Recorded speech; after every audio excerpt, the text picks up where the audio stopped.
Hey everyone, I'm back. I wanted today to kind of go over the 6 Spiritforged Pre-Rift kits.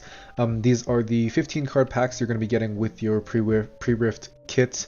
It's going to contain 1 legend of 6 selected legends, 1 battlefield, and then 13 cards. It's going to be 1 rare, 8 commons, and 4 uncommons in each kit. There are 6 legends. Each color is going to have 2 legends associated with it. Yeah, so let's just quickly dive into it. So the first list is Renata. So this list contains Yellow Renata, Pickpocket, Drop Porter, Blood Money, Glass Mixologist, Plundering Poro, Wages of Pain, Cloth Armor, Chemtech Cask, Honest Broker, Sandshifter, Eminent Benefactor, Guards, Power Nexus, and Chem Baroness. So, I think it'd be nice to just categorize these into cards that you want to play, cards that you're like okay playing, and then cards you like really, really don't want to play. So Renata is a really interesting package. So she has like a lot of pretty good cards. Blood Money, Plundering Poro, Wages of Pain, Cloth Armor, Honest Broker, and Sandshifter I think are all like quite good cards, like actually very, very good cards. She has like a few like okay cards. Like I think Pickpocket is okay. There's like gonna be a decent number of 1-mana equipment floating around, so she's gonna be useful. Drop Order, you like will have some amount of gear, so it'll be ready most of the time. Glass Mixologist is like alright. It's like better if you have like a good target to hit with Glass Mixologist. Unfortunately, most of the time it's gonna be like Honest Broker or something like that. And then Guards is like okay. If you're like hiding it, paying the power cost for the 2-might unit, it's like fine, but it's not great. It's a little bit below right. Unfortunately, Renata has a lot of bad cards. So the Renata Glass Industrialist, the champion card, I don't think is very good. I don't think the tokens clause is really relevant at all, and she costs a power, which sucks. Chem Baroness, the actual legend, I think is really, really bad. I would 100% rather just take the extra draw than actually play this Renata legend. Chemtech Cask is not good. You can't really cast spells on your opponent's turn really that often. Eminent Benefactor is really bad. Having a hold ability on an understated unit is just asking for it to get removed and for you to be down value. And then Power Nexus I don't think is super good. Renata is going to tend towards the control playstyle. The problem with Power Nexus is it gives your opponents optionality to be able to score points faster. Renata does not want to lose fast. She wants to control and slowly outvalue her opponents. So I don't think Power Nexus is very good for her either. I think if you open the Renata kit, you put all like the good blue and yellow removal in, and then you pick another color that's good, and you try to choose a champion that's playable, put it into the champion zone. I don't think Renata is really what you're going to be wanting to put on it. I think Renata has one of the best fundamental packages, like the best foundations, except her top end is really bad. So you need to kind of figure out what your win conditions are when you actually put together Renata, put together your blue-yellow list. Lucian, so orange, red, it contains Lucian Merciless, Recurve Bow, Angle Shot, Strike Down, Warmog's Armor, Gem Jammer, Serrated Dirk, Against the Odds, Armed Assailant, Doran's Blade, Veteran Poro, Punch First, Lord Blade Keeper, Sunken Temple, and Purifier. So Lucian has like some good cards, and these good cards are like actually quite good. So Lucian Merciless is like very, very good. Strike Down is like quite good as well. Against the Odds is like pretty decent. Doran's Blade I think is probably one of the better equipments. And then Punch First is an insane card. Punch First might be like one of the best cards in the set.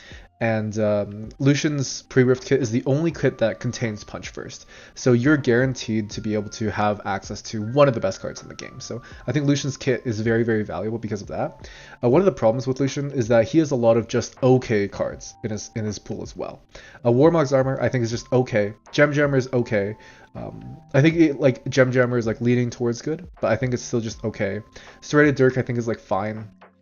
Armed Assailant is not horrible as a top end, but it's not like amazing. Veteran Poro I think is fine. Lord Blade Keeper I think is like fine. It's like leaning towards bad. And Sunken Temple is like kind of okay. I don't think you're really going to be hitting like Mighty as often as a lot of other decks, so I don't think Lucian's actually able to utilize this battlefield as well as a lot of the other decks are, so that's why I'm just putting it as okay. I think it's a very, very strong battlefield, but as this package stands, it has some difficulty getting to the Mighty, so it's a little bit like not the best home for it. And then Lucian has like some bad cards. Recurve Bow and Angle Shot I think are like not very good. I forgot to put Purifier in here. I think Purifier is like somewhere in the okay to bad range. I think it's probably bad, but if you really, really want to be aggressive with your list, like if you open like your Lucian signature spell or some other way to really get under your opponents and get ahead in points, I think it's fine.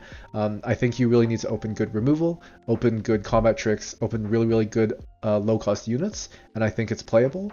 Otherwise, I don't think I would play Purifier just because the assault one is not really worth that much. One thing that you're really, really going to be wanting to do with this list is play your Yone as your chosen champion. There's not that many units that are better than Yone, so there's a really, really good chance. Orange kind of gets an inherent benefit because of Yone promo card, and there's like a good chance that you're going to be allowed to use the promo card in your actual deck. And Yone is very good. He's likely going to be your chosen champion, but Lucian Merciless is also very, very good. So it's kind of up to you depending on how low to the ground you want your list to be. Jax is the next deck. Jax is green-orange. He has a Jax Unmatched, Apprentice, Smith, Brutalizer, Strike Down, Doran's Blade, Guardian of the Passage, Doran's Shield, Thwonk, Navori Scout, Hex Drinker, Combat Chef, Dauntless Vanguard, Sea Monkey, and then has Oran's Forge and Grandmaster at arms. Jax has a lot of good cards. Jax has a lot of really, really good cards. Jax Unmatched is really good. Brutalizer is quite good. Strike Down is quite good. Doran's Blade is quite good. Thwonk is surprisingly really good. Dauntless Vanguard, the mini Dead Bloom, is very good. And then Sea Monkey is also very, very good. He has like some okay cards, but they actually kind of work out. Apprentice Smith is like kind of decent. It like draws you a card like 1 every 4 times you play. It's like not horrible. Guardian of the Passage is like perfectly fine. Combat Chef is also perfectly fine. Oran's Forge is okay. It really depends how many equipments you're going to be running. And then I think Grandmaster at Arms, the Legend, is like kind of okay. I think he's like not super, super great, but there are ways to like leverage him to be quite decent. He helps you kind of keep your runes without having to spend them as much, so he's kind of okay. As far as bad cards is concerned, like I'm not a huge fan of Doran's Shield or Hex Drinker. They're like a little bit below rate. And like the one benefit with Jax is you can equip these for like essentially for free or like very, very cheap. So it doesn't really hurt you that much to be utilizing a lot of the like really bad equips. But you really don't want to be putting bad equipments in your list. You'd really rather be putting good equipments or good units into your list. It really sucks when you run out of units to put equipments on, and then you're just sitting there playing equipments, not knowing what to do. So you have to be really, really careful putting a lot of bad equipments into your deck. And I think that's one thing that Jax decks are going to be really, really baited to do. So I would just say like be careful about that. But otherwise, I think the Jax package is quite decent. Having access to orange as one of your base colors is also really, really good because it gives you access to Yone, and Yone is, again, really, really, really strong. Irelia. Irelia is an interesting one. Green-purple is like a difficult color combination to leverage in a limited environment. It's really like tricky. But the problem is with tricky is like it really needs to line up properly, and with limited you just don't really have the means to build your deck in a way that really leverages the trickiness properly. Because of that, it has like some good cards, but it like also has like all of just like okay cards. Just going through the list, it has Irelia Graceful, Stellacorn Herder, Not So Fast, Boots of Swiftness, Harpoon Squad, Ribbon Dancer, Lonely Poro, Feral Strength, Royal Entourage, Fey Porter, Doran's Ring, Treasure Hunter, Master Bigwin, Treasure Hoard, and Blade Dancer. So as far as the good cards is concerned, I think Stellacorn Herder is really, really, really good. I think Not So Fast is like quite decent as like a one-of in your deck. Lonely Poro is really good, Feral Strength is really good, Treasure Hunter is really good, and I think Treasure Hoard is also really, really good. Irelia has a lot of just okay cards. She has like Irelia Graceful, which I think is just okay. Boost of Swiftness I think normally is like not that great, but in combination with her Legend is like pretty decent. Royal Entourage is kind of similar. It's kind of just okay. It is like slightly overstated, and you can ready your Irelia Legend, but it's like not super great. Fae Porter I think is just fine. It's basically a vanilla card. Master Bingwin kind of the same thing, and Blade Dancer I don't think is too, or yeah, Ribbon Dancer. Oh, I put Ribbon Dancer. Okay, Blade Dancer I think. The legend is also just okay. I'm not like a huge fan of the Irelia Legend. You really need good ways to choose your units, because the good thing about Irelia Legend is that it gives all your units like pseudo accelerate and pseudo ganking because you're able to choose your units. But you really need good ways to choose your units, and this package doesn't really have that many. You basically just have like Boots of Swiftness and Feral Strength as the ways to choose, and like technically Doran's Ring, but I don't think Doran's Ring is that good. So if you look at the bad category, I have Harpoon Squad and Doran's Ring. I don't think either of those cards are particularly good. If you really want to all in on the Irelia Dream, I think you go like Harpoon Squad, Purple Irelia, Boots of Swiftness, Doran's Ring, Feral Strength. You kind of just put the whole package in and pray. The problem is like I don't think that combination is actually that good. I think it's better to just take the good cards out and then just play the good cards. Like if you look at the good cards, Stellacorn Herder is green, Not So Fast is green, Lonely Poro is green, Feral Strength is green, Treasure Hunter is purple, and Treasure Hoard is your battlefield. So 4 out of the 5 like actually good cards are green. So I think what makes more sense when you're playing Irelia is to take the green cards and then just play like other colors that are good. And if that ends up being purple, that's fine. You can play Treasure Hunter, you can play like Irelia Graceful, but I think what makes more sense is just taking the really good green foundation for this list and just building on top of that. Because a lot of the purple cards in this list are not that good. Ezreal is blue-purple. Going through his list really quickly, he has Ezreal Dashing, Rocket Barrage, Temporal Portal, Windsinger, Harpoon Squad, Plundering Portal, Wages of Pain, Frigid Touch, Frostcoat Cub, Temptation, Doran's Ring, Called Shot, Loyal Pup, Ravenbloom Conservatory, and Prodigal Explorer. Ezreal has a lot of good cards. Ezreal has a lot of great cards. I think Ezreal Dashing is quite good. He's pretty sticky and annoying to get rid of. He has Rocket Barrage, which I think is pretty good removal and has difficulty, like it is able to hit units that you normally aren't really able to hit. Plundering Portal is really good. Wages of Pain is really good. Frigid Touch is quite good. Like Cold Shot, like the first copy, I think is quite good. Loyal Pup I think is alright. And then Ravenbloom Conservatory, you're probably going to get more use out of Ravenbloom Conservatory than a lot of other decks are. So he has like a pretty solid foundation of like mostly blue cards, but there's like a couple purple cards that are decent as well in there. He has like some okay cards, like Windsinger I think is okay. I think Windsinger might be like leaning towards good, but I haven't really been able to experiment too much with Windsinger yet, so I'm not like 100% sure about that. I think Frostcoat Cub is like alright. Prodigal Explorer, the legend, I think is like okay. I really think you need to be aware of how good your deck is at like choosing your opponent's units, because if you can only do it like once per game, you'd rather get the draw at the start of the game, because then you have the card advantage earlier, rather than having to rely on spending cards in order to get the benefit. And you spending the cards might not even be optimal in that scenario. So you need to be careful about using Prodigal Explorer. Sometimes it's better to just use an empty legend for that. And then I think Temptation is like fine. It's like a fine card. Again, it suffers from the same Irelia problem with having Harpoon Squad and Doran's Ring, and Ezreal isn't even able to utilize Harpoon Squad as good as Irelia is, so that card is basically always getting cut from this list, and I don't think Doran's Ring is particularly great either.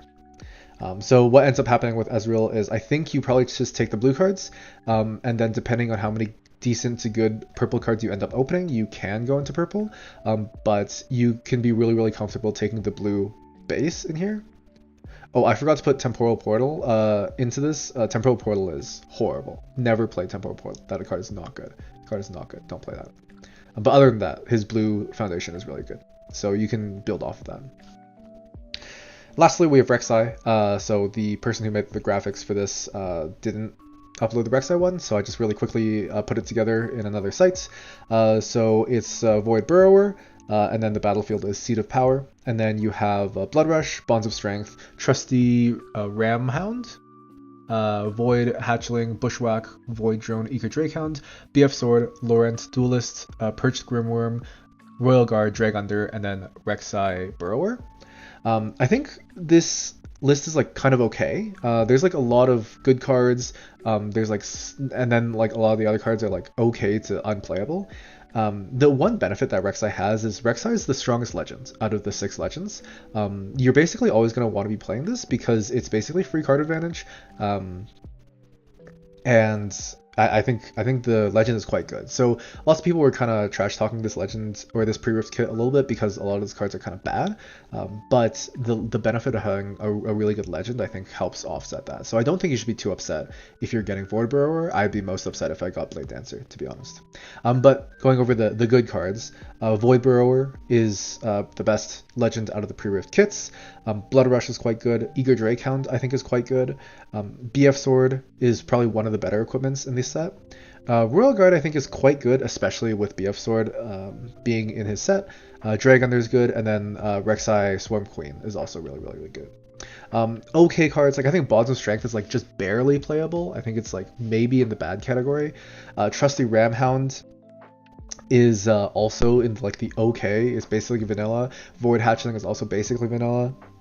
And Void Drone is okay. If you're revealing Void Drone off the top, you're really happy, but there's like not a super high chance that's gonna happen.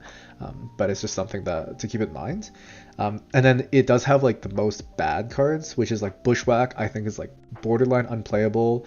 Laurent Duelist, I think is like not good, and I think Perch Grimworm is like legitimately unplayable. So you need to be really careful with these. I think what you do with Rek'sai is just take the Rek'sai legends and just build using whatever cards you have. I think Rek'sai has some decent options, and then what you can do is use just go into orange and really utilize Yone plus like BF Sword to build like a really good foundation for this deck. So I think every pre-rift kit has its pros and cons. Personally, I'm looking forward to Renata, Jax, Lucian, and Rek'sai. I think Ezreal and Irelia aren't super good, but I think they're workable. I think Irelia is probably the worst legends, but I think you can make it work because green is quite good. I think purple is like the one that really suffers because I think purple is like not that good in a limited environment.